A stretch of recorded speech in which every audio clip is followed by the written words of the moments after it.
A very good morning to students.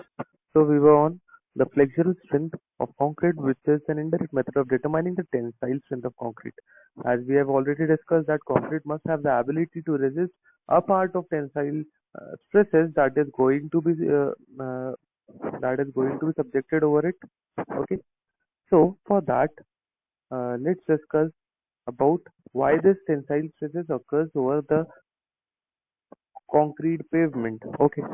So if you are considering a concrete pavement or a concrete road slab, okay, if we are considering a concrete road slab which is called upon to resist the tensile stresses. So this tensile stresses are because of the two principal sources. Very first is the wheel loads. आपके जो गाड़ी का load होता है wheel से जो transfer होता है, because of that the tensile stresses generally occurs on a road slab, as well as due to the volume changes in concrete, the tensile stresses occurs on a road slab. Okay, so these are the two principal sources: wheel load and volume changes in concrete. Okay, wheel load may cause high tensile stresses due to bending. क्या करता है wheel load? Continuously wheel load जो road पर आता है वो सीधे road को बेंड कर देता है. ठीक है, you will find that there is a curvature forming over the flat road slab over over a period of years. Okay, so because of which you will find कि बेंडिंग हो चुकी है. बेंडिंग होगी मतलब नीचे का पोर्शन एक्सपांड हो गया है, ऊपर का पोर्शन कॉन्ट्रैक्ट हो गया है. यानी कि नीचे का portion, that is the bottom portion of the road slab, you will find कि उसमें टेंशन क्रिएट हो गया. Now that tension is required to be resisted by the steel and concrete as well. Okay, so the wheel load may cause high tensile stresses due to bending. Okay, when there is inadequate subgrade support, अगर subgrade का support properly नहीं है, यानी कि इसके नीचे की जो layers होती है वो properly subgrade, यानी वो subgrade जो है properly आपने compact नहीं किया है, उसको आपने सही मटेरियल यूज करके नहीं बनाया है, तो यू विल फाइंड दैट कि सबग्रेड थोड़ा पुअर होने की वजह से व्हील लोड्स के वजह से जो आपका वियरिंग सरफेस है या रोड स्लैब्स है, वो रोड स्लैब्स दबने लगते हैं और सब ग्रेड को भी दबाने लगते हैं नीचे से. यहाँ सब ग्रेड जो रहता है वो सब ग्रेड भी दबने लगता है. ठीक है, क्यों? क्योंकि सब ग्रेड को प्रॉपर्ली कॉम्पैक्ट नहीं किया या कोई अच्छा मटेरियल यूज नहीं किया था for subgrade. Okay, because of that you will find के बेंडिंग हो गई रोड स्लैब पे due to wheel load. Now let's come to volume changes. Volume changes आप सबको पता है रोड में वॉल्यूम चेंजेस क्यों होगा? Because of the change in temperature and moisture. अगर मॉइस्चर कम पड़ जाए, टेम्परेचर बढ़ जाए, देन यू विल फाइंड के क्या हो रहा है? कॉन्ट्रैक्शन हो रहा है रोड का. ठीक है, सिमिलरली एक्सपेंशन भी होगा. ठीक है, जब टेम्परेचर वाइस वर्सा हो जाएगा, मॉइस्चर वाइस वर्सा हो जाएगा. ठीक है, तो because of this you will find कि टेंशन क्रिएट होगा due to warping and due to movement of slab along the subgrade. देखिए, अगर ये रोड का स्लैब है, ये रोड स्लैब पर टेम्परेचर चेंज हो गया. ठीक है, temperature suppose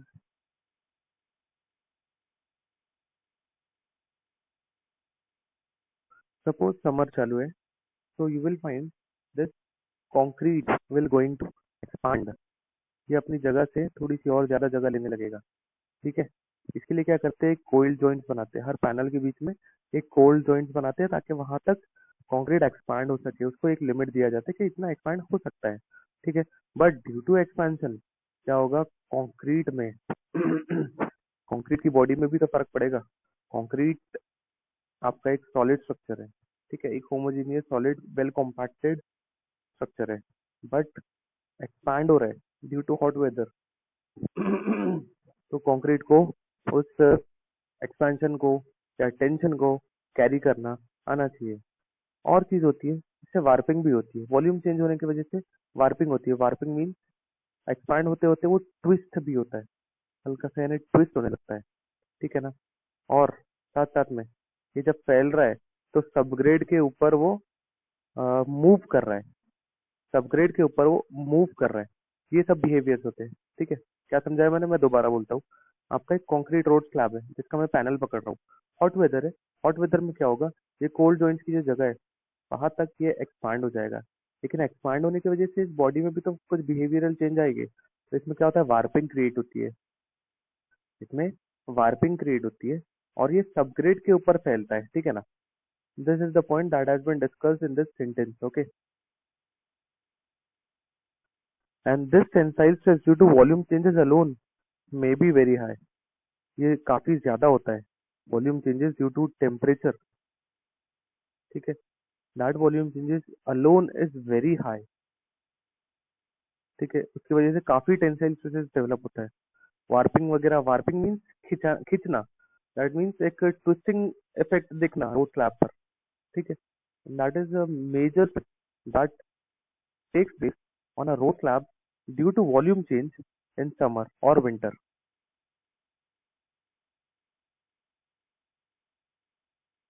so that is all about it. ये भी सिमिलर पॉइंट्स है पूरा, and this is much not required to be like taken into consideration. So that is all about the flexural strength, जो कि बॉडी में हमको wait करना चाहिए। वजह मैंने बताया कि कंक्रीट सब्जेक्टेड होता है to tensile stress along with steel due to wheel load, due to temperature changes, and how will going to determine the tensile stress of a concrete that we are going to talk in the near ahead. Okay, so let's come to the determination of tensile strength, or you can say a flexural strength. Okay, so actually जब हम field पर देखते हैं तो हम क्या देखते हैं कि कंक्रीट स्लैब है, उस पर टेंशन आ रहा है। रोड स्लैब है, कंक्रीट के रोड स्लैब है जिन पर टेंशन आ रहा है। लेकिन हम टेस्टिंग करने के लिए क्या करते हैं, हम स्पेसिमेंस बनाते हैं। So what happens, direct measurement of tensile strength of concrete is difficult. Direct measurement tensile strength, direct measurement of tensile strength concrete का डिफिकल्ट है। कोई ऐसा स्पेसिमेन उनको मिला ही नहीं है, कोई ऐसा अपैरेटस पता ही नहीं चल पाया है या डिजाइंड हुआ है जो अश्योर करे uniform distribution of pull, which can assure the uniform distribution of pull apply to the concrete।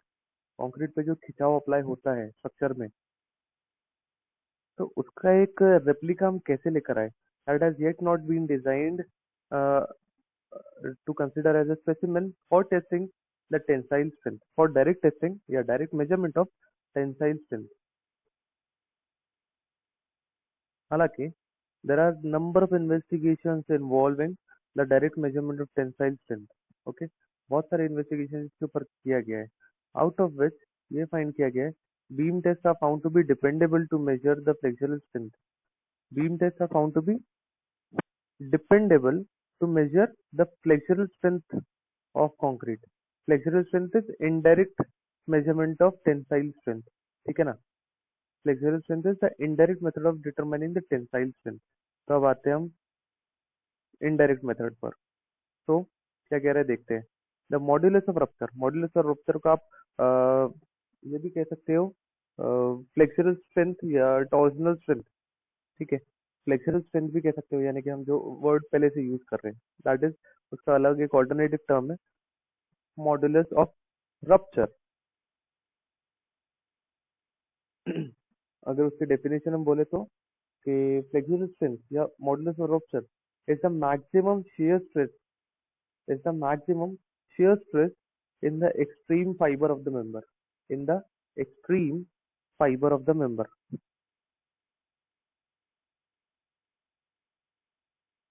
कहने का मतलब कि आपका कोई भी मेंबर है, जैसे कि कंक्रीट रोड स्लैब है, उसके जो एक्सट्रीम फाइबर्स है, एक्सट्रीम फाइबर्स, उस पर बहुत ज्यादा खिंचाव खिंचाव यानी कि टेंशन।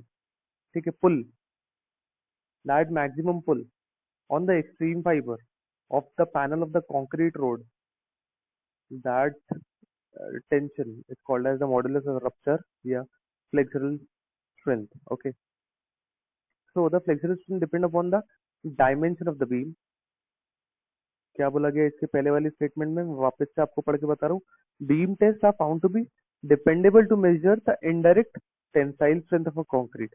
फिर क्या बोलता है, द इनडायरेक्ट टेंसाइल स्ट्रेंथ या flexible strength depend upon the dimension of the beam. Obviously जितना बड़ा बीम लोगे उसके हिसाब से आपको स्ट्रेंथ मिलेगी, ठीक है। And the manner of loading, again it is reliable point कि मैनर ऑफ लोडिंग पर भी आपकी स्ट्रेंथ मिलती है।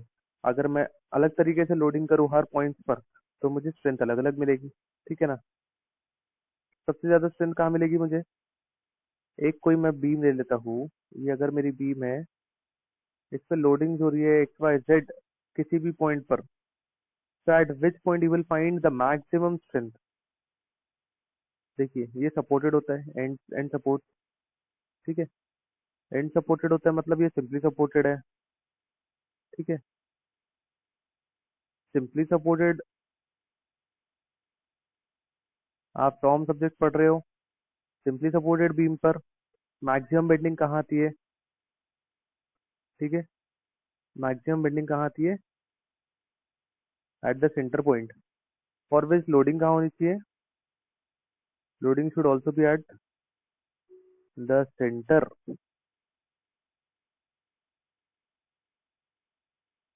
So at different point of loading or different manner of loading, strength of your beam in flexure will depend, okay। तो अब यहाँ से बात कर रहा है वो कि कौन कौन से मेथड्स होते हैं या किस तरीके से हम फ्लेक्सुरल स्ट्रेंथ निकालते हैं। The system of loading used in finding out the flexural strength are, these are the two systems, single point loading and third point loading बोलते हैं, या थ्री पॉइंट लोडिंग या टू पॉइंट लोडिंग ऐसा बोला जाता है इसको, ठीक है। So there are two system, centre point loading and three point loading. In centre point loading, ये देखो मैंने यहाँ पे एग्जांपल भी बनाया हूँ, तो सेंटर पॉइंट लोडिंग में क्या होगा, मैक्सिमम स्ट्रेस कहाँ पे डेवलप होगा, will come below the point of loading where the bending moment is maximum. ये देखिए बेंडिंग मोमेंट यहाँ पे मैक्सिमम है, ठीक है। तो इन सेंटर पॉइंट लोडिंग स्ट्रेस ज्यादा से ज्यादा कहाँ पे आएगा, at the point of loading, at the point of loading जहाँ पे बेंडिंग मोमेंट कितना है, मैक्सिमम। अब सिमेट्रिकल टू पॉइंट लोडिंग या थ्री पॉइंट लोडिंग बोलो, सिमेट्रिकल टू पॉइंट लोडिंग, इसमें क्या होता है, देखिए यहाँ सिमेट्रिकल रखते हैं इसको हम, ऐसा रखते हैं कि पूरा बीम का स्पेस वन थर्ड और वन थर्ड में डिवाइड हो, ठीक है। In case of to point loading the critical crack may appear at any section, उसमें कहाँ हो रहा था, मिडल में, कहाँ पे, सेंटर पॉइंट लोडिंग में। और इसमें कैसा हो रहा है, critical crack may appear at any section not strong enough to resist the stress in the middle third where the bending moment is maximum. Obviously loading जब आप सेंट्रल टू पॉइंट्स पे लगा रहे हो, सेंट्रल टू पॉइंट्स पे which is at one third to each other, crack will develop in this middle third portion where the bending moment will be maximum। इसके बीच में bending moment maximum रहेगा, ठीक है। Okay, so it has shown in the experiments by the researchers that it can be expected that two point loading will yield a lower value of rupture than center point loading। That means center point loading की values better आएगी in comparison to two point loading। ये देखिए यहाँ पे दो नमूने बनाए गए या एग्जाम्पल्स बनाए गए, रोड स्लैब सपोर्टेड सिंपली, ठीक है, subjected to center point loading and two point loading at one third to each other at 1/2 to each other from extreme ends, okay। तो इसके ऊपर बात हुई है and it has been shown that this will give much reliable and valuable results in comparison to three point loading। Now let's come to the procedure over testing of flexural strength of a concrete। तो procedure is, आपको beam बनाना है, standard size of the beam specimen कितना, 15 by centimetre. बोलता है अगर largest nominal size of the aggregate does not exceed 20 mm, तो specimen का size आप 10 by 10 by 50 सेंटीमीटर भी ले सकते हो, ठीक है। अब बीम का जो मोल्ड रहेगा it should preferably be metal, और मेटल में भी प्रेफरेबल रहता है स्टील और कास्ट आयरन। अगेन अब जब मोल्ड का जो मेटल है उसकी थिकनेस अच्छी होनी चाहिए, it should be of sufficient thickness to prevent spreading, spreading नहीं होनी चाहिए, फैलना नहीं चाहिए। फिर ये एक जनरल रिक्वायरमेंट बोला है कि जो मोल्ड रहेगा आपका, it should be constructed with longer dimension, it should be constructed with longer dimension horizontal and in such a manner as to facilitate the removal of mold specimen without damage. यानी कि आपका जो mould रहेगा it should be of extra size, ताकि उसको जब हम open करें तो इजीली ओपन हो जाए या रिमूव हो जाए विदाउट डैमेजिंग, अगर सिंपल लैंग्वेज में बोलूँ तो।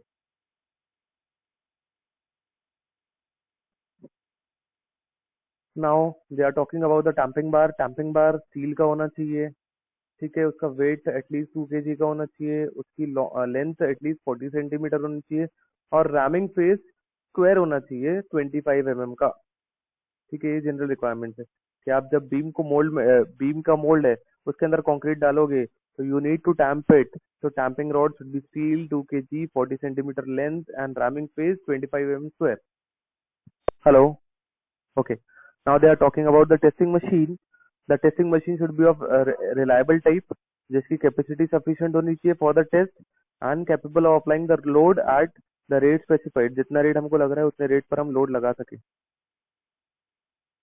फिर क्या कह रहा है कि testing machine should be provided with 2 rollers, जिसके डायमीटर इतने होंगे on which specimen को हमको रखना है, ठीक है। And the specimen is to be supported, on which the specimen is to be supported। क्या बोल रहा है?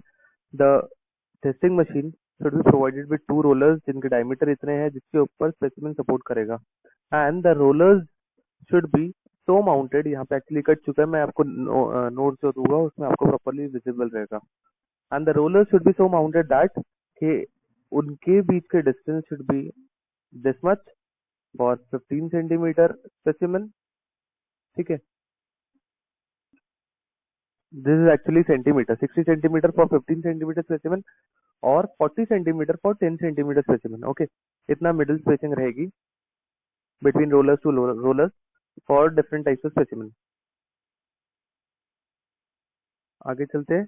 आगे के प्रोसीजर में बता रहे हैं कि आपको रोलर्स के थ्रू अगर 2 point लोडिंग कर रहे हो तो रोलर्स के थ्रू 2 rollers के थ्रू आपको पॉइंट लोडिंग करनी पड़ेगी, and this rollers will provide the equal load from each, okay. हर एक से इक्वल लोड प्रोवाइड होगा, ठीक है। That will get divided, that will get distributed over this span, okay. That will get separated और distributed equally over the span, ठीक है। Because of which you will find the maximum stresses are developing at the middle third portion to occur, okay। So that is all about this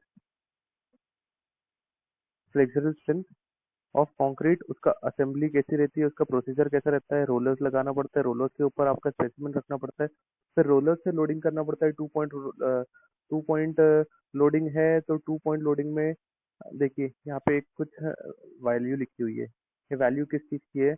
अगर 20 centimetre spacing रहेंगी rollers की अगर specimen बड़ा है, और अगर छोटा है तो स्पेसिंग 13.3 सेंटीमीटर रहेगी between the rollers, loading rollers, okay.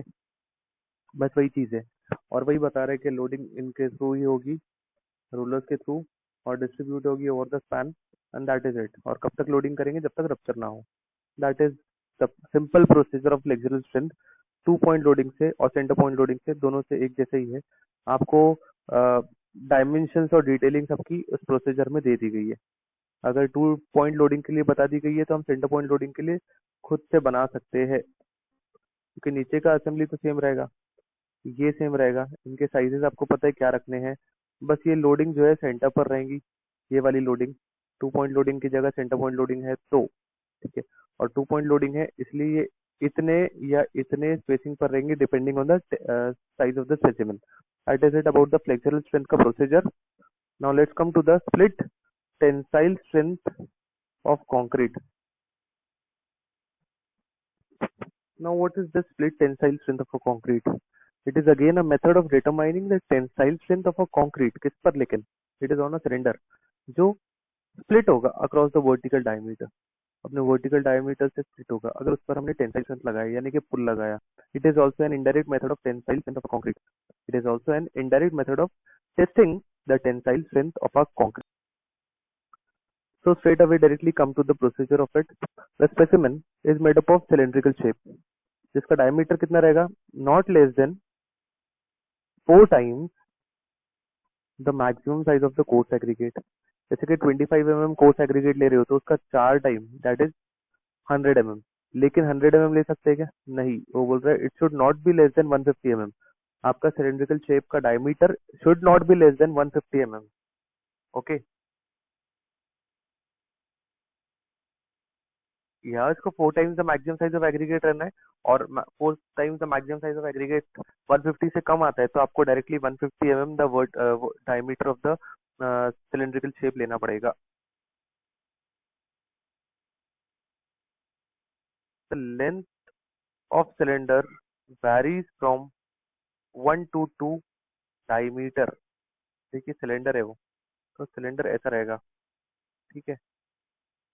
इसका डायमीटर पर हमारी बात हो गई है, दिस इज द डायमीटर, इसके ऊपर हमारी बात हो गई है। अब हम लेंथ पर बात कर रहे हैं, तो लेंथ क्या कह रहा है?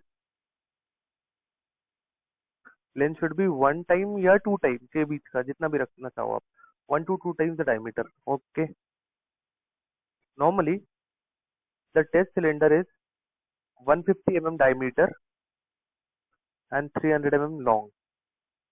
ओके, यानी कि 2 टाइम्स की लेंथ दे रहा है। नाउ चेक करते हैं टेस्टिंग कैसे कर रहे हैं।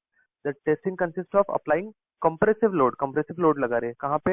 Eight the opposite generator of the concrete cylinder, cylinder के अपोजिट्स में। Placed with its placed with its horizontal axis between the platens as shown in figure. तो मैं आपको फिगर शो करता हूँ कि किस तरीके से उसको प्लेस किया जाता है। Placed with its horizontal axis across the platen. ये प्लेटिन, ये एक प्लेट हुआ, ये एक प्लेट हुआ, इनके बीच में कंक्रीट सिलेंडर को प्लेस किया जा रहा है। और प्लेस कैसे कर रहे हैं? Horizontally with its horizontal axis. Okay, यानी कि खड़ा नहीं रखते हुए उसको ऐसा टेढ़ा प्लेस किया गया है, ठीक है, between the platen, between the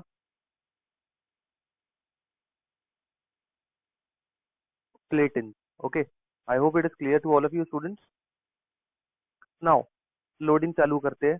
loading किया है at a rate so as to produce a tensile splitting stress. Tensile splitting stress, वो फटना चाहेगा, वो स्ट्रेच होना चाहेगा, ठीक है, स्प्लिट होना चाहेगा। कहाँ से? अपने डायमीटर से। तो कितने रेट से हम लोड लगा रहे हैं? 2 Newton per mm² पर minute, until the resistance of the specimen until the resistance of the specimen to the increased load breakdown। कब तक? जब तक ब्रेकडाउन नहीं हो रहा है। And no greater load can be sustain, जब तक ज्यादा लोड सस्टेन नहीं होगा। जब ब्रेकडाउन दिख जाएगा और ज्यादा लोड सस्टेन नहीं हो रहा है तब तक हम